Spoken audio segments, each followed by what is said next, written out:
So we got the tube secured. Now there's two ways we're going on to the second comp now, is tube stabilization or securing an airway. I'm gonna take my hand off, but I normally wouldn't. So there's two ways we can secure this tube. You're gonna be securing this tube with tape. That's what you'll be doing in your comp. When you go to the hospital, you're gonna see these Hollisters used, okay? And the Hollister is awesome. I mean, it goes on the patient's face like so. You'd adhere it to the patient, and you would attach this around the tube, and you just will stick to the patient. You will secure it with the Velcro ties, and this is what you're going to predominantly see in the hospital, Hollisters. And one advantage of that is you got these little clips that you can move it to one side to the other just by mashing the clips, instead of having to retape every time to move it from one side to the other. That makes sense? So that's what you're going to see at the hospital. These are more expensive, but more user-friendly. You can rotate the tube more. But you may work at a facility or smaller facility where they don't spend the money on this, and you can use tape. Okay. So now I'm going to show you how to secure the tube. So somebody's holding that. In your kits, you have tape. You have silk tape. In the hospital I used to work at, we used to use cloth tape, which is much more durable, lasted longer. But I'm going to show you how to tape the ET tube with silk tape.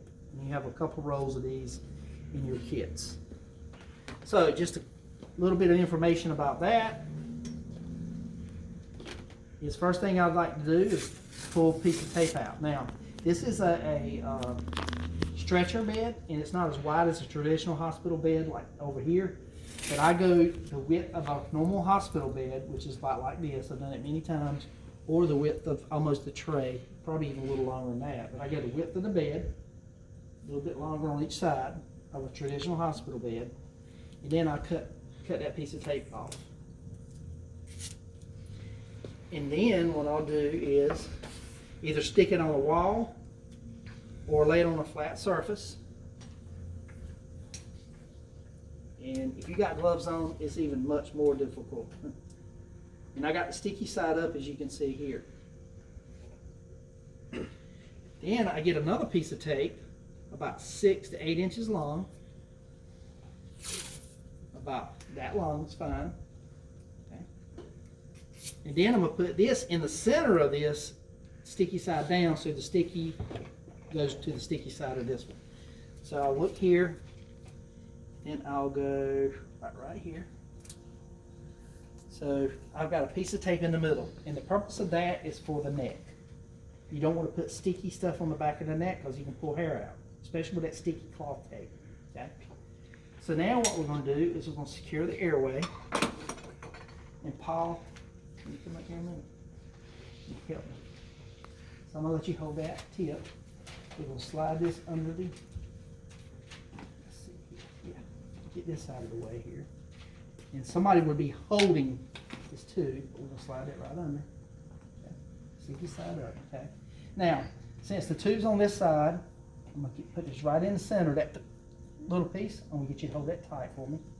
So she's going to hold that tight so we have tension on the tube. And then I'm going to get her to hold that. Just put your hand on the tube. Yeah. And while she's securing the tube and pulling it tight, I'm going to take the side closest to where it's on first. And what I'm going to do is I'm going to tear this in half.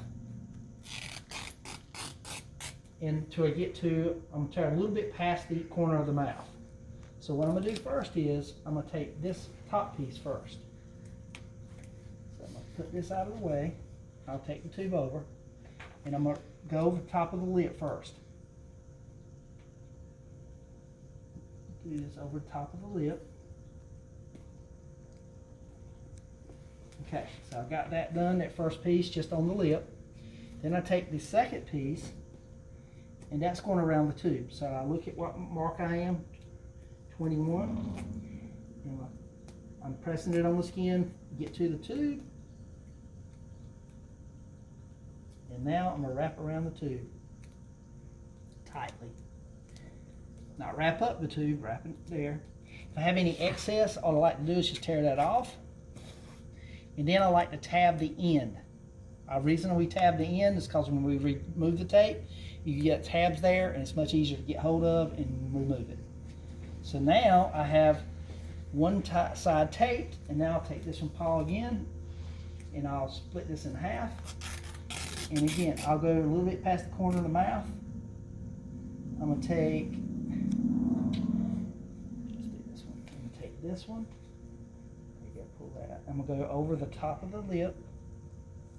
As I'm going down, I press it on the skin. If I have too much, just take the excess off. So I got 2 pieces on the top, and now I'm gonna take my last piece, take this, and guide it as I'm pressing down, pressing down, pressing down. See me fall? Then I'm gonna take this piece right here and wrap around the bottom, other way. That's beautiful. Take the excess, tab this in as well, so it's easier to get off. Keep wrapping. And now I have a very well taped E2 tube. You follow me? So really, you should be able to take the patient's head and pull it up. Now, once I get it taped, again, since I've taped the tube again, I'm going to do another 5-point auscultation to confirm that the tube is still in the proper place. Does that make sense? Okay. And the ventilator, I could take them off the bag and attach the ventilator at this point. So now we have confirmed, we've intubated, and we've taped the tube or secured the airway. This is just going to take practice, and we will walk around and make sure your taping technique is good. Everybody see that? So that is the second comp.